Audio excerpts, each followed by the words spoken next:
Hi guys, and a big, huge welcome back to the Bliss and Thrive Podcast. It's your host, Harris Anderson here. And if you're new, this is the place where we talk about motivation, mindset, wellness, health, fitness, weight loss, body image, literally everything. And we have good girly chats about it. So thank you for tuning in today. And I thought today we could chat about the 5 things I learned on my career as a dancer that we can apply to life today. So it's kind of just a fun one. I learned a lot over that career, and so I thought we could delve into it today.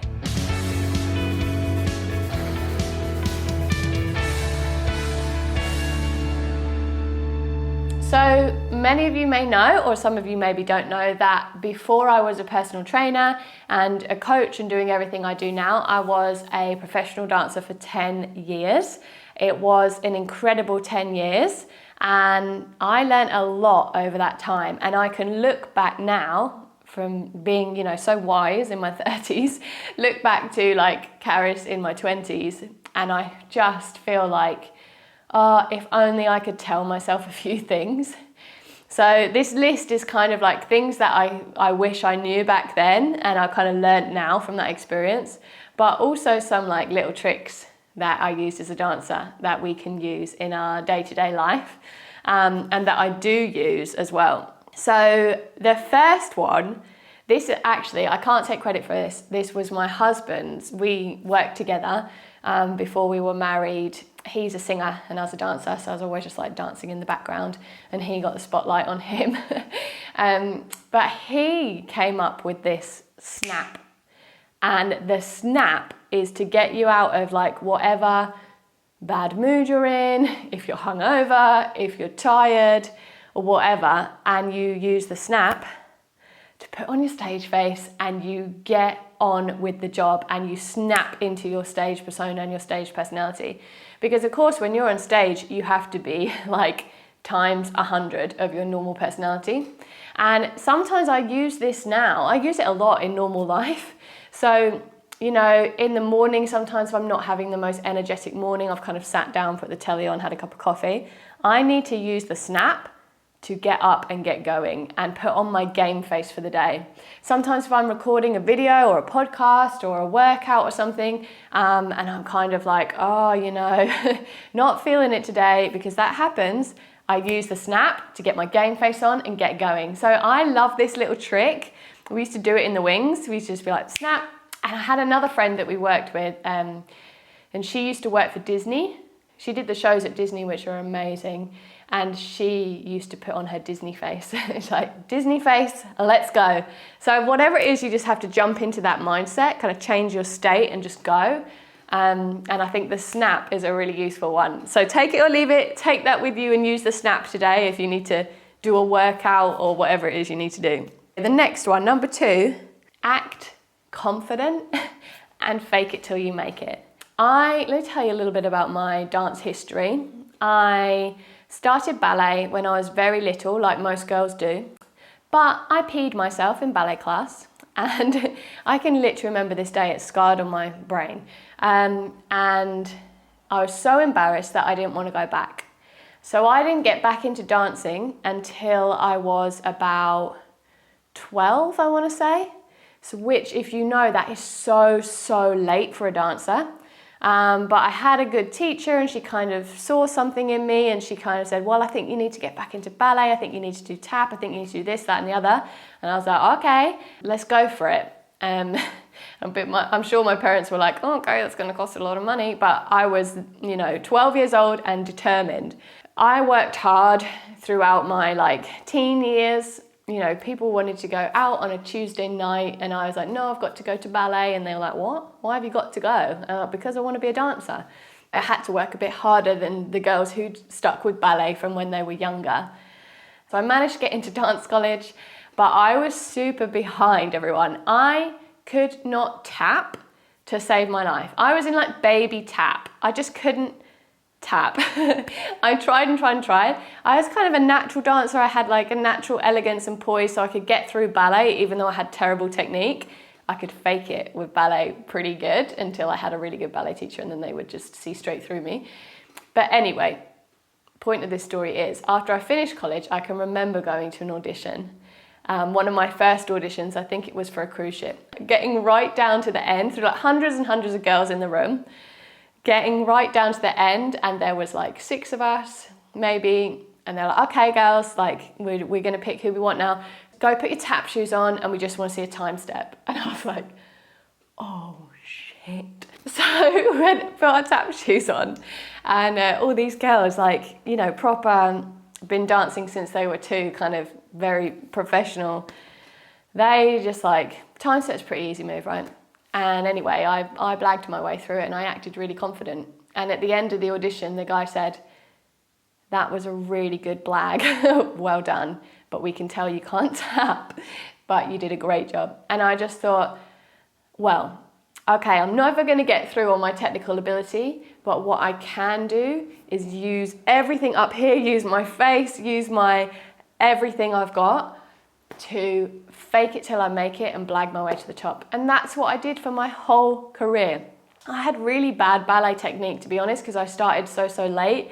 I couldn't tap, I couldn't do a box jump, if you know what that is, like the fame jump. I don't know why I could never get this move. There's a lot of stuff I can do, but that I couldn't do. And I had an amazing career and I landed some great jobs and made a living for 10 years from dancing. So, moral of the story, sometimes you don't have to be the best to get somewhere.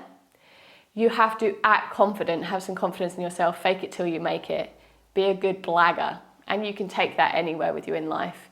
And sometimes I remember that, like, okay, don't have to be the best, Caris. You just have to, you know, not completely blag it and fake it, but, you know, believe in yourself so much that you look confident, and sometimes that's enough. Number 3, okay, this is a good one. Don't compare yourself to others because you all have unique gifts. So when you're dancing, you are on stage with a lot of other girls, and you're also backstage in the change room with girls, you're in a rehearsal with other girls, and it's so easy to fall into the trap of like, oh, I'm not as good as them, I'm not as skinny as them, my leg doesn't go as high as them, la la la la.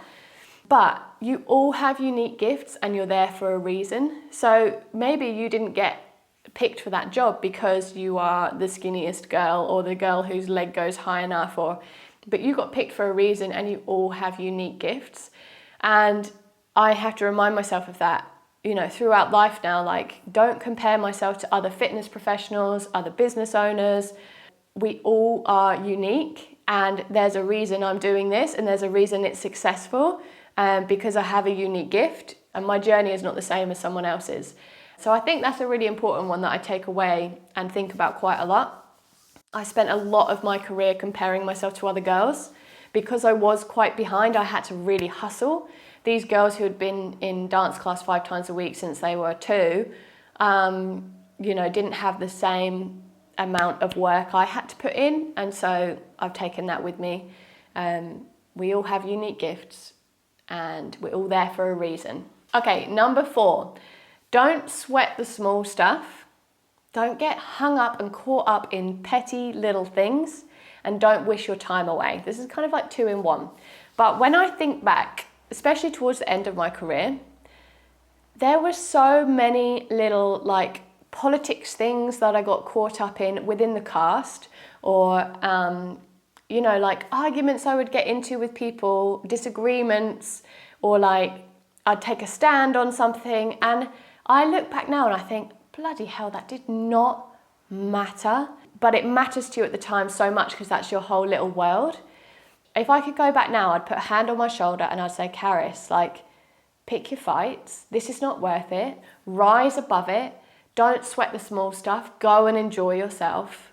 And don't worry about all this. Because now if I think about it, I can't think about what all the drama was even about. And I steer clear now of anyone that creates any drama. I hate drama. I like an easy life. Some people attract drama into their life. I don't really want to be around those people. I just want to be happy and just live my life and do my thing. And sometimes in that cast, when you're a dancer, you know, it's all women of a certain age, and, you know, you can all get caught up in a lot of different, you know, politics of work, or, who's slagging off who and all that. Like, oh my God, I wish I could go back in time and be like, just don't even sweat it, Karis. Like, it doesn't even matter. There's so much to be grateful for, and there's so much better things to spend your time on. So I think about that now. If I can feel any drama in my life or anything I'm getting stressed about, I think, will I care about this in 5 years' time? And if I won't, then just breathe it out and let it go, because it's not worth it. On the side of that, like, I wish I had soaked up every little moment a little bit more and not wished my time away. Towards the end of my career, I was the oldest in my cast, and I felt it. And I knew we were going to move to Mallorca, and I knew I was going to start my own business, and my brain was already there. And I just wish I could have really soaked up the last 6 months a little bit more, rather than skipping forward in my brain and just wishing I was somewhere else already. I was in Alaska for the last 6 months on a cruise ship doing an incredible show. We had Broadway legend Stephen Schwartz created a show called Born to Dance, and it really heavily featured the dancers and gave them the spotlight for once rather than the singers. And yeah, we were on the ship, and we had Broadway producers and choreographers, and we were, the first cast to do this show, and it was incredible.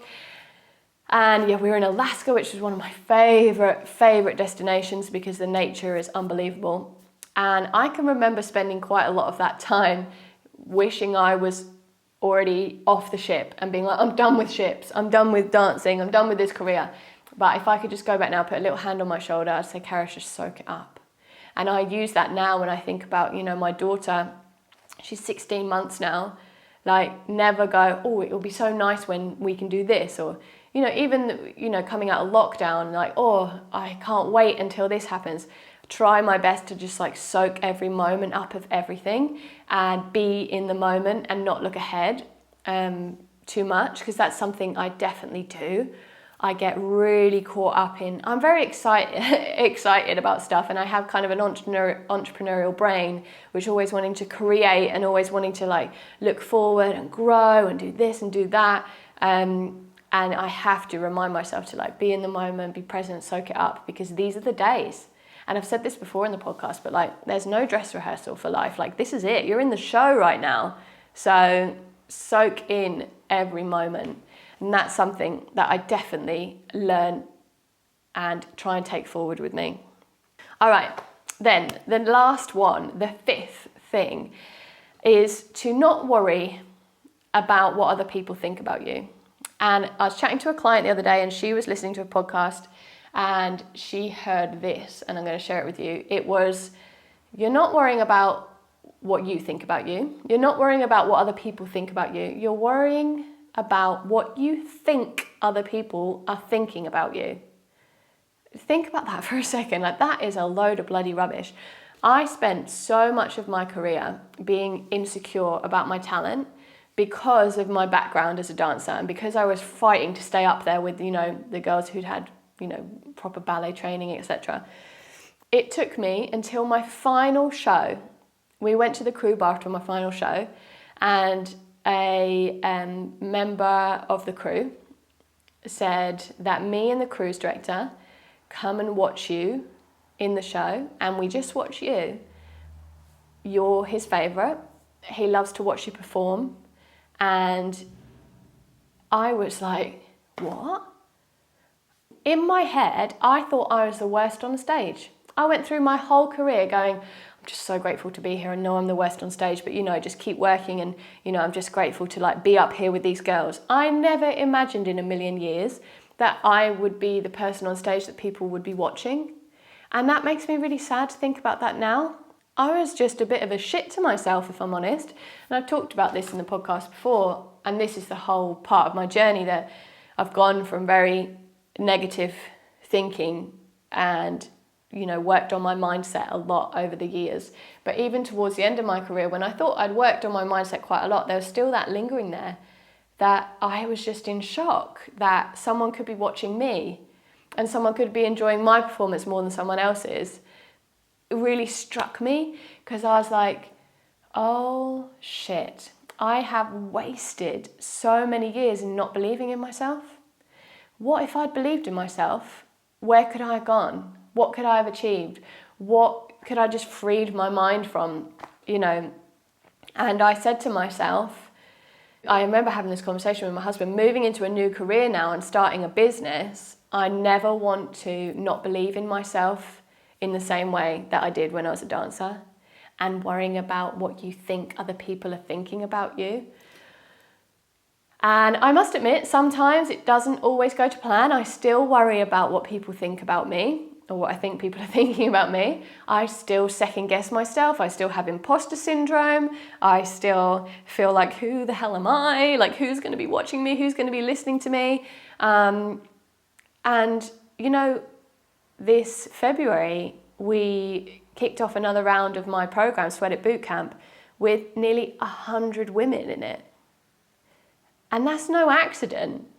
That's not because I'm not good at my job. That's because I'm good at my job. and it's like almost like hurts me in the stomach to say that, because it just sounds so like boastful and weird. But I never want to feel like I did back then, when I was so down on myself and couldn't open my eyes to see, all right, you actually had a bit of talent there, Karis. So those are my 5 takeaways from my dance career. I can think of loads more as well, but those were 5 little interesting conversation starters today. I'll just review them. First of all was the snap into it, put your game face on, and you'll be, this is another one. Okay, bonus one, you will be surprised at what you can do even when you feel tired. You'll be surprised at what your body has actually got left. So I'd be like either hungover, don't tell anyone, or been out for the whole day on a massive hike or to the beach or something. Then you come back and you've got a show at like 9 o'clock at night, and you'll be so surprised what your body can do when you snap into it, put your makeup on, put your costume on, and you've got all these reserves of energy in there that you didn't even know you had. I think that's a bonus one that you can take away with you. Second one, act confident and you will get far. Just act confident, act like, blag it a little bit, and you can get really far on that. Third one, do not compare yourself to others, because you all have unique gifts, and it's such a waste of time to compare yourself to anyone else. You are amazing. Fourth one, don't sweat the small stuff. If you're not going to care about it in 5 years' time, don't care about it now. Breathe it out and just move on. And the fifth one, don't worry about what you think other people are thinking about you, because probably you're pretty damn amazing, and you can hold yourself back in life if you care too much of other people's opinions, or what you think other people's opinions might possibly be. So I hope you found that fun today. Hope you found that interesting. If you did, let me know. Leave a comment if you're watching this on YouTube. If you're on your podcast app, if you're on Apple, then leave a review. I would love you to leave a review. That makes me super happy. Take 2 minutes to just do a little rating and leave a review. Share this podcast with a friend, and let's spread the word of the podcast and get it growing. Thank you so much for joining me today and listening to me ramble on about the good old days.